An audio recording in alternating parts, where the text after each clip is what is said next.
14,138 लोगों के कागजातों की जांच और उसके बाद आज हम लोग उनका नियुक्ति पत्र इस समारोह में के साथ साथ जिला मुख्यालय एवं सभी प्रखंड मुख्यालय में आज कार्यक्रम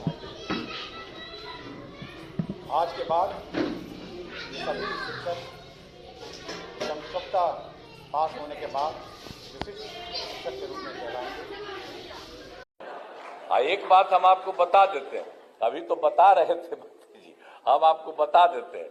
लोग का हो रहा था कि भाई जो इन लोगों को बनाएंगे सरकारी शिक्षक तो उनको लड़कियों को अलग और लड़कों को अलग, ये सब बात हुई थी। लेकिन मैं आपको एक ही बात कह देता हूं कि नियोजित शिक्षक अपने नए पदस्थापन को लेकर परेशान है।